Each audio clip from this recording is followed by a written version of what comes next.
Welcome everyone to this second e-Rum profile. I'm Riccardo Rossi and I'm here as usual with Federico Marini. Hi Federico. Hi.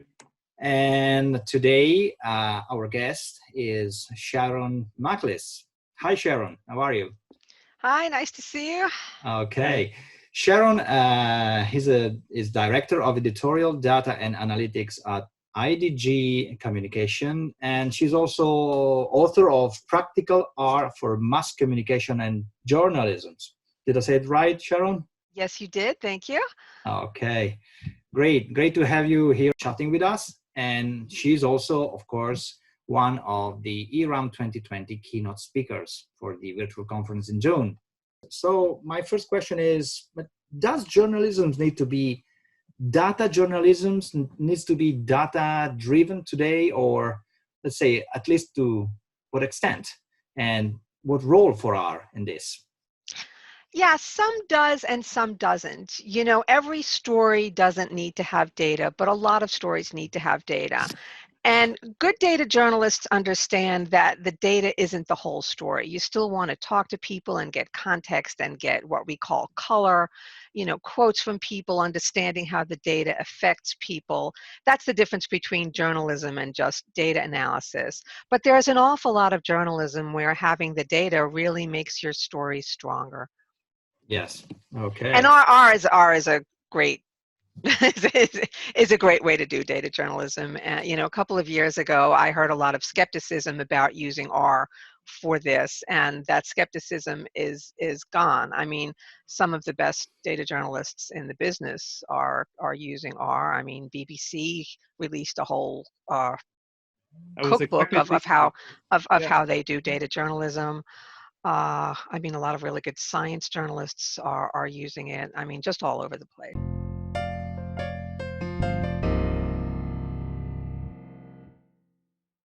One of my questions was, does R compete with other, you know, maybe more branded software for BI, intelligence and data, dashboards, things like that? I have a few names in mind actually, but I'm surprised how R, I mean, you say that R is widely used in your domain.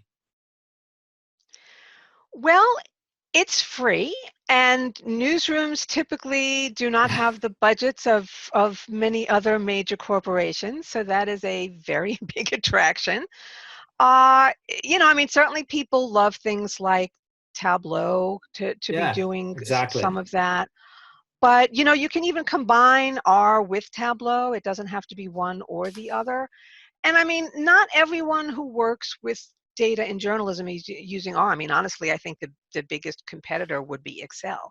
And what happens is people use Excel, and that was me. People use Excel until they run into the limits of Excel, and then they decide they need something else. I mean, I started working with R when I was working on a very big data journalism project. And I was partnering with our government reporter, and he had a lot of data about some skilled worker visas in the United States, and we were trying to analyze that. And it was, I mean, it's not huge data if you're an R user, but it was over 100,000 rows. 5+ years ago, my computer was not super powerful at the time. And I would go and I would make some changes and then chuck, you know, take a while. And then, you know, I finally do all my things with my formulas and my spreadsheets, and we notice something really odd. And my partner goes back to his source and say something looks wrong. And they say, oh, there was a mistake in the spreadsheet. Let us send you a new one. And oh my God. So all the formulas I had baked into that particular spreadsheet had to be redone. And I'm like, okay, I am done. I am done. We need something else. Now, I had programmed before in the past in a number of different languages. I know Perl, I know PHP, I know Ruby, but R is designed for data analysis. And I decided it's time to learn R. And I did, and I've never gone back. When did you step your feet into that the first time? Excuse me? When did you step your feet into R? That was about 2013. That was just about 7 years ago. That was before the tidyverse. That was before DeepLiar. So you did. That was base R. You did start basically evangelizing about R at the same time that you were learning it. Well, it's because I'm a technology journalist. Yeah. I've been a Yeah. technology journalist for a long time, and one of the things I was covering was tools for data analysis and visualization. So, and I spent a lot of my own time learning R during this project, and I took a whole bunch of notes. And then I was like, my God, I have 50 pages of notes. I work for Computer World. I should do something with this. So Because that's probably the first time I actually got to know you, at least, so that I got exposed to your work. I remembered the beautiful tables where you kind of had the go-to solution of packages for this or this other purpose. That was a very nice shortcut to get to know nice packages. So somehow it's a funny and quite interesting thing that we are here now, and we are discussing about this in such at this level. That's quite cool. It is. A lot of it was I was taking notes for myself, and then I said, so that was the notes. How I was learning R became the Computer World Beginner's Guide to R, and then all the notes I was taking about the packages became that story that you were talking about. It's like, wow, I did all this work. I work for Computer World. Why don't I share this? Makes totally sense. Yeah. And in the end, it's I think it's also one thing. So I'm working at a university medical center, and one of the things that I always notice is somehow you do not understand fully something till you teach it, and that's the moment where you actually get into the real tidy bits of one thing, and then by explaining to the beginners, there's a lot of things that you end up catching up later that are actually these all shades of interesting stuff that you probably just overlook when you do them the first time. So, when you have to explain something, and that goes for anything, you suddenly realize what you know and what you don't know. And as a journalist, I usually get to ask questions. When I first moved over from being a local reporter to a technology reporter, and someone would say something to me and be like, wait, what? I mean, do you mean this, this, and this? Some of my job was translating technology jargon into regular English. And someone actually said to me, oh yeah, that is what I meant. People don't even realize when they're speaking in language that a small group of people understand among each other, that it's not really understood by the general public. But I will also say that sometimes being a beginner learning something can be an advantage when you're trying to explain it to someone else. The drawback is you don't necessarily know like all the best things and all the cool shortcuts, and but the positive is that it's very clear in your mind what was difficult and what needs to be explained. After you've used something for 5 or 10 years, it's harder to remember what it was like to be a beginner. it becomes hardwired into you, so that you kind of you end up underestimating the effort for learning that thing, while it's not as easy as you might depict it somehow. I have one of my sayings in the newsroom is, it all makes sense if you live inside of my brain, but most of my readers don't. So I should steal you the idea and have my first tattoo should probably be about that, because I have a lot of ideas that make sense in my mind, actually. Indeed, it all makes sense to you, but then when you put it on paper, it's like, wait, what? That's why that's one of my other mottos is everyone needs an editor, because it's very hard to edit yourself. That's why it's because it's the other you, that the you outside yourself, that we all suffers from, a bias effect. So I think that's why everything is making sense in our mind. It's the same for me. Teaching is a great learning experience. So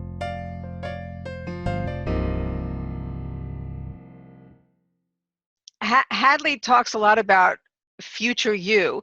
Even like the you that understands your code now, future you in 6 months, maybe not so much. And every time I think, oh, I'll remember this, like, no, seriously, you won't. Document the code. Yeah, I can speak from my own experience. You end up having too many things to juggle with, and then you are super thankful to yourself if you kind of give yourself that, say, the whole means to track back whatever you did, and knowing that that thing should work out of the box, that's, wow, that's something that super nicely, it's heavily supported in R, and makes actually my life easier to switch from one thing to the other without having too much overhead. I don't know. I think it's the same for you, I guess. Probably you don't have one single project running, but say you need more than two hands to count. Right. Yeah. And I mean, one of the benefits of being a journalist who codes is that I do document my, I know how to write documentation. But I mean, that is, people underestimate that in terms of the importance of that. I mean, there are some great open source projects that people don't use because they don't know how it works. Yeah. This is about reproducibility, basically. I mean, it's true for science. It's very important for science, but as long as you document your stories, sources, or whatever, it's important in journalism's probably data, of course. So it's the very same. I'm happy to hear that. Yeah, I mean, journalists are trained, especially if you're working on an investigative project or something where you're saying something maybe not that nice about someone. You have to be ready to defend your work. And I know, in science and research, it's the same thing. If you're coming up with something that's unusual and unexpected, you have to be ready to defend and document your work. And R does give you, I mean, a lot of people say, gee, you should make packages for everything. And I mean, in the real world, most people are not going to be making packages for everything. I mean, I think making functions for things that you repeat makes a lot of sense. Going through the package process is probably overkill for a lot of people's work. But, and I want to talk about this in my keynote, you can use the package structure of documenting your functions, even if you're not making a package, so that each one of your functions has that documentation. Maybe you then can't knit it into the thing that the packages does, but it's all there showing you what each variable is, what it expects, what it does, what the function returns, what it's for. I mean, that doesn't take that much time, and it's sort of, that's also built into R&R Studio, and it's really worth using that, taking those extra, making a package out of something is not a trivial thing for a lot of people, but adding documentation to the function, those 5 or 10 minutes is really time well spent. Yeah. I didn't do that myself as of now, but I totally see the point in having kind of this package-based project development model. I don't know how you're going to call it, but it could sound like a feasible match to what you're proposing, and that's actually that's a game changer. I think you help yourself to reproduce exactly. You help others, or you enable others to work on your work out of the box without having that much of an effort, because say you have the description file, you have all the dependencies listed, so that person just grabs the description. By installing your packages, it will just fetch everything he or she needs. So it sounds like magic, but it's not. It's just something that exists, and you leverage on that in a cool way. So I'm looking forward to hear that. Thank you. Yeah, you have to be willing to put in the front end investment in order to get the back end returns. That's with everything. I mean, in theory, I should be doing test-driven development, and that's not really happening. But it's it's the same thing as learning R. You put in the front end investment time to learn it, and then you get all these returns out of it. I think right now probably it's even easier that with a tiny coin or tidy coin, you have a lot in return, even with a relatively small investment of time, because of these new frameworks that came along. So.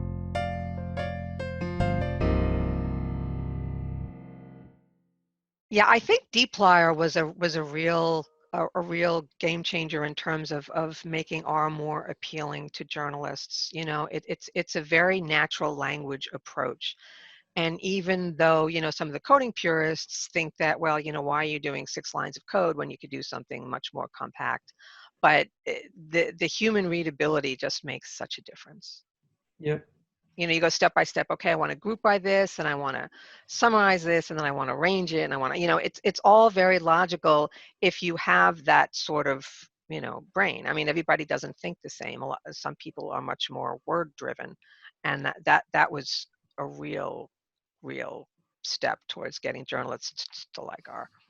I think also, Rick, this might be also common to your job as well, but it's also, I think it's definitely common also, especially since we, I say we as I'm originally a molecular biologist, so working in genomics, we deal with data that are not tidy at all. So there's a kind of revelation when biologists from on the bench realize that data can be arranged in a tidy format. We didn't even know what a tidy format is. It sounds weird, but most of the time it's like this. And once you realize this, and decide you are empowered with such simple rules like, group by, summarize, the things that you can do easily and quickly, instead of copying and pasting things in a spreadsheet. Yeah, I know. Oh, I still do. Oh, don't we all? Don't we all? We've got data pasta for that now. We can copy and paste into R. I love that program. It's true. But it's true, Federico. I mean, it was a game changer. Of course, you need then structure. You need to know deeper the details of the language to actually master it. But it's a beginning for people not being originally in the data science or in the computer science field. Sharon, if I can ask you one thing, I mean, I don't want to enter a flame war between DeepLiar and data table. No. But I'm thinking one thing. Your work is mainly about communication. So I'm thinking one thing. I don't know if it's an edge over data table that DeepLiar has the verbs that describe the action that you do instead of, say, a syntax that might be a little more complex with the square brackets and so on and so forth, like data table might have. I'm just thinking that, say, the fact that you can actually try to understand what the piece of lines of code are doing just by reading it out loud. Is that something that probably journalists are more familiar with and therefore they adopted that more? I think so. And funny you should say that about a flame war, because I actually was involved in a rather heated flame war with some data table lovers on Twitter.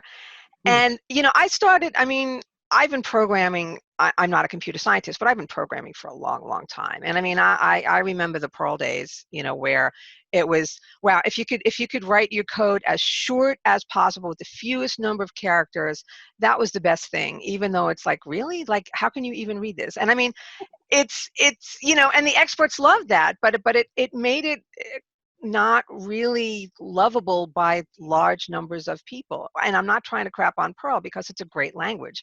Yeah. And I mean, it's still great for system administration. I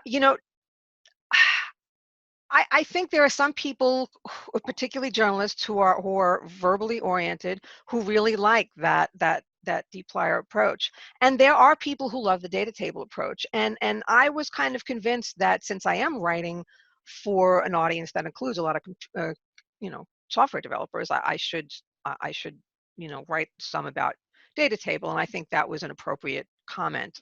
And I have written some about data table. And I actually use data table sometimes in my own work, particularly in interactive Shiny applications where the speed really matters. You want super fast response. But you have, and I mean, if people are working with enormous data sets, it really matters.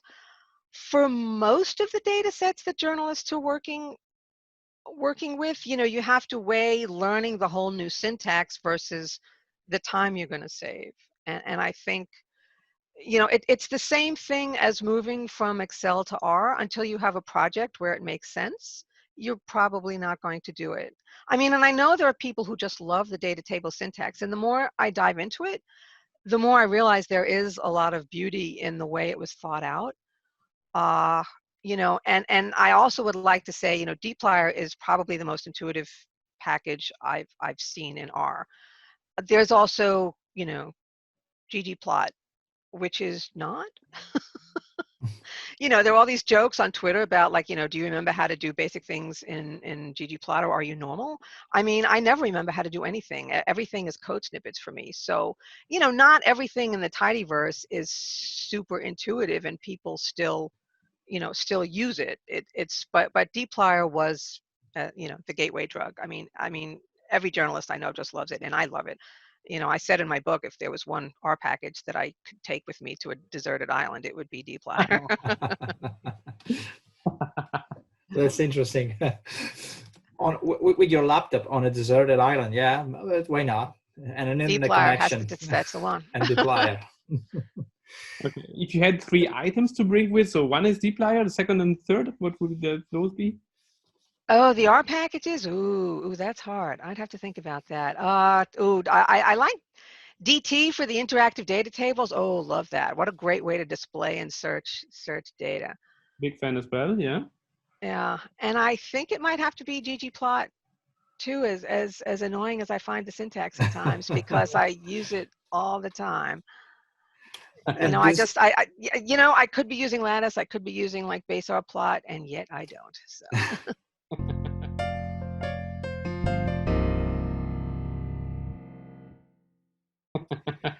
And this brings me to the other keyword of the title of your book, because practical art for mass communication and journalism. We mentioned journalism, but the other one is mass communication. So this brings me the features, the R features. I'm thinking about, for instance, R Markdown.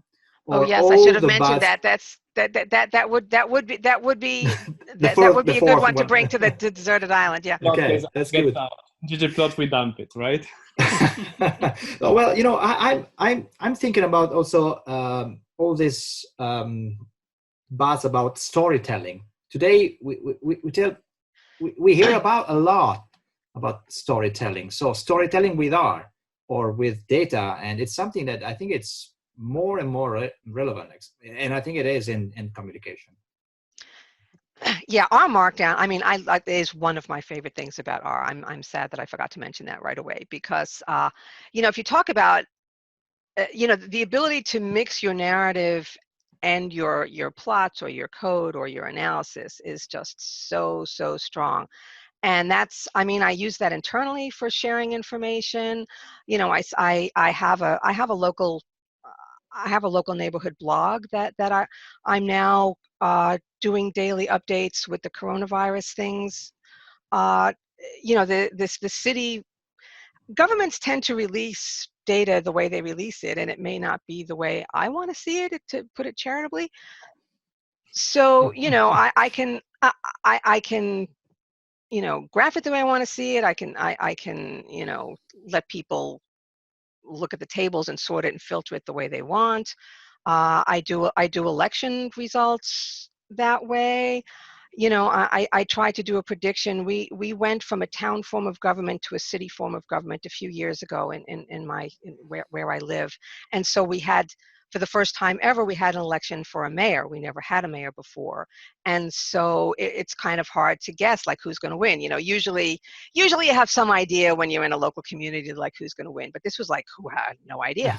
So so I was able to the contributions, the political contributions were public information, and so I was able to actually do something, not the total number of like the total funds raised, but the number of contributors based in the community as opposed to people outside. And that turned out to be, and I was able to plot that, and that turned out to be a really good predictor of how the candidates finished. So, you know, that's something that is, you know, as a single person just doing a little local blog, I mean, how would I do that without R? You know, it would just be so much work. It wouldn't be worth it. I mean, this is like a hobby project I do at night, you know. But these are the kinds of communications I'm talking about, not just journalists, people working in government, people working at nonprofit agencies who have stories to tell. You know, those are the kind of people who also can find R and R Markdown a really compelling, you know, platform and ecosystem. Yeah, it's where documentation basically is merging with communication and storytelling. So, I've got a question, Sharon, if I may. What's your thought? So, if there is one kind of value that I'm trying to pass over to my non-data familiar people in the family, is the value of data literacy in the next years to come. Do you have a thought to share on this? So I think it's an essential skill that, say, the future data-driven years will always also will it will just become more important. What's your thought on that? You know, I feel very strongly that if particularly in the current times, you can't be an informed citizen without having a basic understanding of how to understand data. I mean, I don't think everyone, I mean, there's a whole big discussion. Does every student have to know how to code? You know, I think every student should be exposed to it because they're not going to know if they love it unless they try it. You know, is every single person going to code in their jobs? No. Should every single person know when they read a story about a public opinion poll or about, you know, infection rates for in a pandemic? Should they be able to do some creative thinking on their own to understand whether something is valid or not? Yes, they should. If I ruled the world, I would get rid of geometry as a required thing in high school mathematics and do basic statistics. I think it's much more important to understand, you know, how to critically think about this kind of information than to know the area of a triangle. I thought I had a strong opinion, but I have a strong opinion too. no, that's great. And I'm sorry for all the geometry people out there. Sorry. Oh, no. I mean, Pythagoras theorem is per se also another piece of art, but Yeah, but in order to understand the world, I mean, as long as we have the right tools and critically, but it's true that basic statistics, I think, is underrepresented. It's crazy. And I mean, I don't think you need to people don't need to learn in early high school, you know, the proof theories behind all this stuff. They need to understand how to look at a poll, how to look at data about a pandemic and understand it and understand what confidence intervals are and uncertainties are and margin of errors are. I mean, I don't see how you are an informed citizen in the 21st century in the modern world without understanding that stuff. And most people don't. Not most people at the conference, but most people out there. probably on top of your book, if I can make a shout out to another, say, I don't know if I should say concurrent or probably rather colleague. I've read recently How Charts Lie by Alberto Cair. Oh, he does great work. It was I devoured that book. I devoured it in probably 2 days, and I normally am a relatively slow reader. Okay, do we want to go to the last question of the, you know, how did you call it, Federico? Dream setting or something like that? The dream setup for your workflow or something like that. What are the? Yeah, well, I mean, I'd certainly like a larger monitor. Don't we all? I always run out of screen space. I would like to.